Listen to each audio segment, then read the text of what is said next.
Bismillahirrahmanirrahim. Assalamualaikum warahmatullahi wabarakatuh. My name is Adana Patishan Tizra. So today I would like to introduce you about how to improve your conversation skill. So let's talk about conversation. So do you guys know conversation are supposed to be fun? They involve personal interaction between two and more people about something of interest. But many people are worried about having conversation. Why? Because they're concerned that they won't be able to keep the conversation going, or what they will say. So there is there is a lot of steps that we can try to do for improve our conversation. Step number 1 is conversation is a two-way street, which is the first and the most important rule of conversation is that it's not about you, but it's not about the other person either. So the monologue in either direction is not conversation, but try to achieve a balance between talking and listening in any conversation. This is where social media's life makes life difficult. We used to broadcasting our view and then responding if other comment, and that will feel like start a conversation. But when you are face to face, there is no polite to start by broadcasting your view. So second is be friendly and polite. Smile, be nice, will take you a long way in conversation terms. Everyone would rather chat with someone friendly and pleasant, but why are the particular element of this? First, build rapport. You can build rapport by establishing some common ground, by simply smiling and using positive and enforcing by body language. There's more about it, but mostly we have to be more confident about our talk and how we present our body language. Second one is be nice. Don't say an unpleasant thing about anyone. After all, the person you're talking about could be your new acquaintance, best friend. And even if they're not, your new acquaintance may not relish discussion about someone behind their back. Neither you should. So be nice and don't talk back about others that you just knew. Or for example, like you just knew her and then suddenly you talk back. So it's not very good. Okay. The third is try to avoid contention topic of the first acquaintance. So the important is smart talk. Smart talk is purely inconsequential chit chat about minor and uncontentious issues such as the weather, recent news item, and job. Some people purport to despise small talk for being unimportant or trivial, but it is serve a use function of allowing you to build rapport and establish common ground without having invest too much emotion in the conversation. So it may be particularly important for introverts. So the third one is respond to what they are saying. To respond genuinely about what someone had just said means that you have to listen. You can't just switch off and think what you are going to say next. However, we are honestly, most of us would admit that we often to do that. Am I right? So try to listen what they are talking, because when you listen you will have things that can make your conversation improve. Okay, so that's why conversation skills are really important when it comes to. Number 4 is using signaling to help the other person. So when the conversation is flowing well, it's more naturally for one person to another. However, if one or both are finding it's more of a struggle to chat, you may find it helpful to use signal to show the other person that it's time for them to talk. Okay, so the first signal is close question, invite a yes or no answer. In a conversation, they might include, do you agree? Or are you enjoying this party? They are not really inviting in other person to do more than not or agree, rather than to share the conversation. So the second one is open question, invite more information. They open up the conversation to the other person and invite them to participate. For this reason, the conversation they are often called invitation. Okay. So number 5 is create emotional connection. So of course, it is perfectly possible to conduct a conversation entirely at the level of small talk with nothing important being saying. Okay. But conversation is also a way to explore whether you wish to know someone better or build a relationship with them. It can therefore be useful to understand how to use conversation to create and build emotional connection. So the key is sharing appropriate information. That means being prepared to be open about what your interests, what makes you into you a person, and inspiring the other person to share. So the last one is obviously be interested and you will be interesting. So that in turn will make conversations flow because you will genuinely want to know about the other person and be able to contribute the conversation from your own interest in the world. The other hand, if you take no interest in anything except yourself, you will be quite dull and people will not being keep to have a conversation with you. You have to be one. Okay, so that's all for the tips for how to improve your conversation skills. Hi and Assalamualaikum. My name is Fatni Nuraini binti Jaini. I will continue about conversation skill. Conversation skills are special tools that make a conversation go.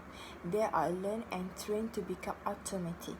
They control question, control feedbacks, help break the ice during unwanted pause. Given an idea of open-end questions that drive a conversation. Elaborate a team. They are about shift to other team to use a semantic means, combine body language and verbal speech. Conversation skill make people comfortable while taking to each other. Now, I will give you 5 ways to improve your conversation techniques. First of all, the speaker should show interest in each other. Healthy curiosity heads up interest. When you ask questions, you intend to be given a response that can drive the conversation. Second, remember that a conversation is a dialogue. Dialogue is a dialogue with well-balanced talking and listening. Skillful speaker monitor themselves taking control over taking turns. If you get skill in taking turns, even talking a little, you will perfect your conversation skill. Third, give genuine compliments for the actions the person who you are talking to has done. This appraisal must be specific and will do wonders if followed by attack questions. Fourth, your body language may ask louder than words. Bodily expressions have a meaning of their own.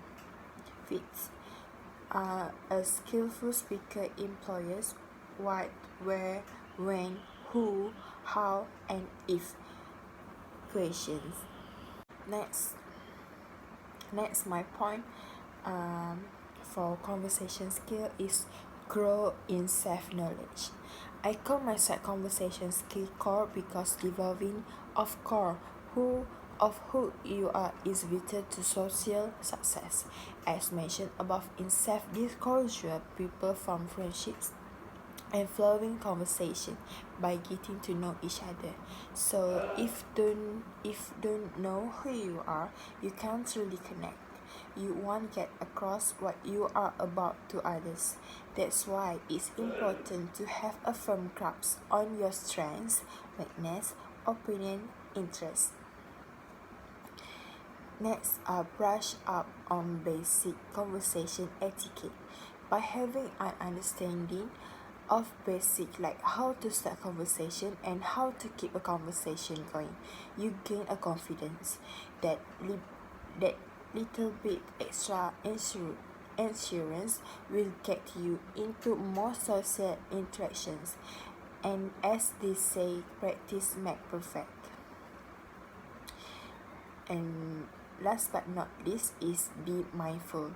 Being in the present moment is one of the most important traits to improving social skill.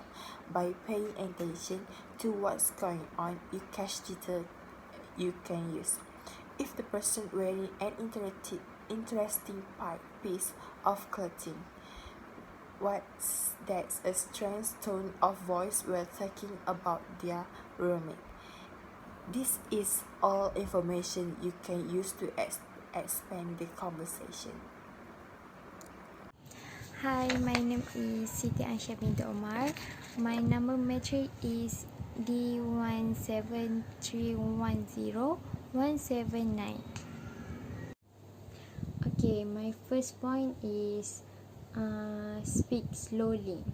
When people become stressed, excited, or anxious, they tend to speed up their speech. They prevent listeners from processing the information that is being communicated. As it's often difficult to keep up with someone who is speaking too quickly. And the truth is, if a listener can't keep up with a speaker, he or she will quickly stop trying. Good conversationalists don't rush through whatever they have to say. Keep this in mind when you are talking to someone, and remember the importance of taking your time as you reflect on your thoughts before expressing them out loud.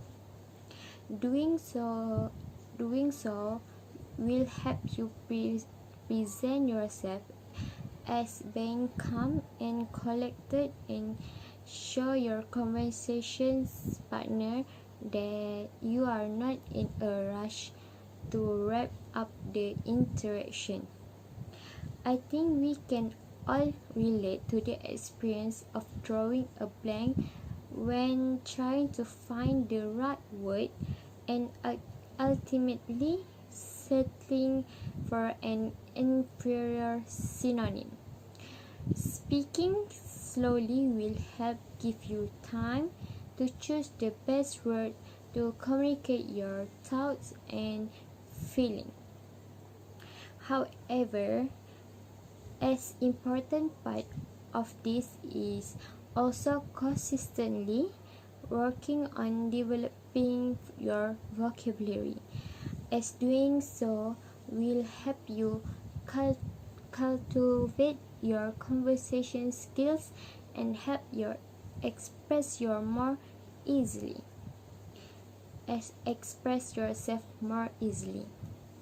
Okay, next, read. There are a huge number of benefits of reading, one of which is improving your conversation skills.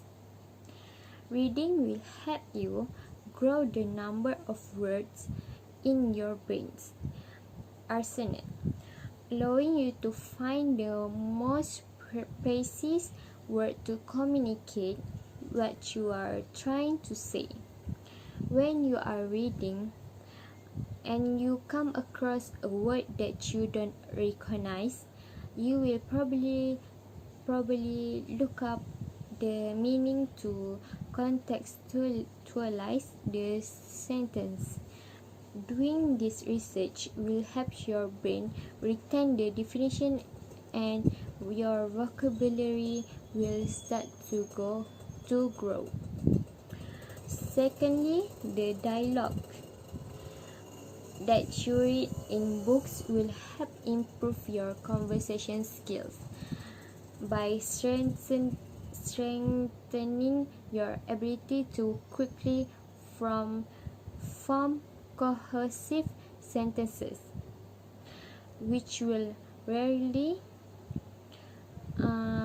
leave you at a loss of words. The more dialogues you read, the more conversation you will be exposed to in various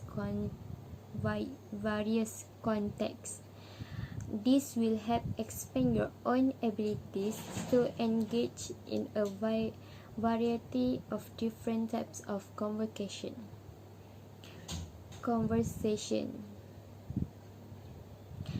Reading will also always give you something to talk about. You will be more informed on what is going on in the world. So whether you're trying to start a new conversation or you are jumping into someone else, chances are that you won't be completely lost. If you don't stay well informed, you won't have much to talk about aside yourself.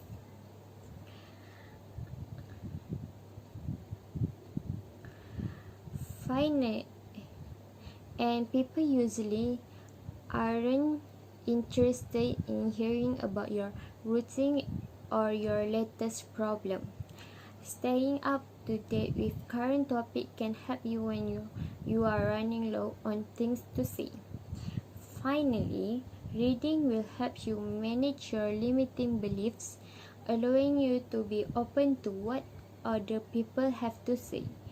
If you are unwilling to try to see things from other people's perspective or through different cultural lens, very few people are going to want to have conversation with you in the first place.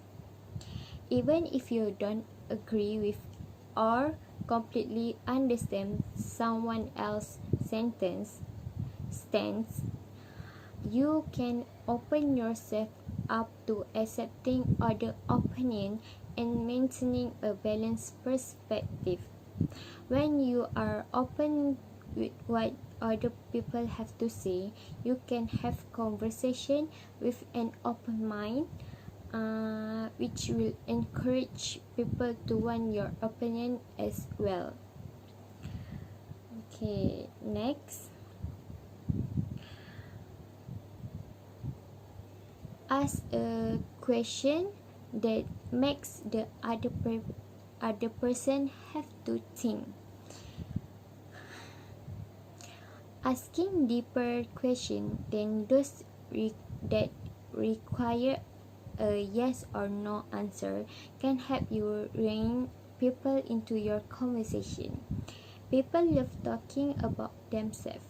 Studies during MRIs have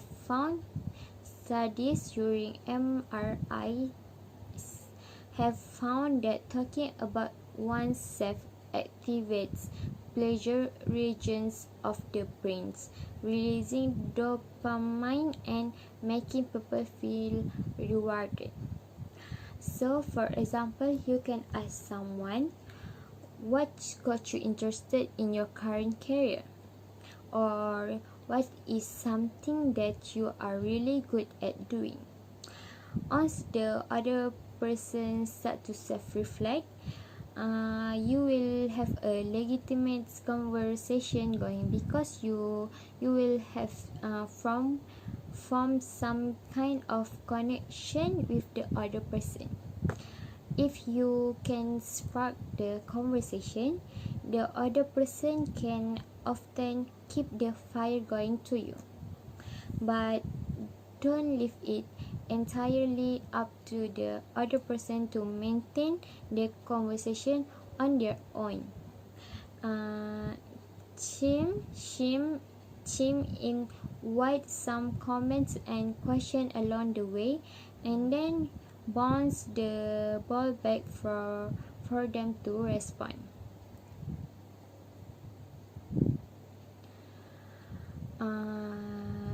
The next one, place emphasis on what you have in common. Research has shown us time and time again that people tend to like other people to whom they can relate. So to improve your conversation skills, emphasize any similarities you see between your conversation partner and yourself. Not only will this help with a rapport, it will also help the other person feel close to you and develop a sense of trust because they can see a part of themselves reflected in you. Even if you are simply mimicking the other person's body language, it will help them let their guard down and want to engage a conversation with you. Okay, the last of my point is reflect. If you are trying to improve your conversation skills, reflect upon interaction that you have with people as they are done to identify potentially areas of improvement. Did you talk too much? Not enough? Either way, think back to the conversation and look for areas where you could have allowed the other person to talk or where you could have offered some constructive thoughts. If this is the case, try to pause in future conversation after you make a point to either gain the other person's agreement or get an alternative point of view. Also, think that body language cues that the other person may have offered to hint at either stopping or continuing the conversation. For example, was the person leaning in as you spoke? Were they making eye contact and acting engaged with what you are saying? Reflecting on conversation after they're finished can help you recognize some cues that you may not have picked up on while you are chatting. Okay, that's all from me.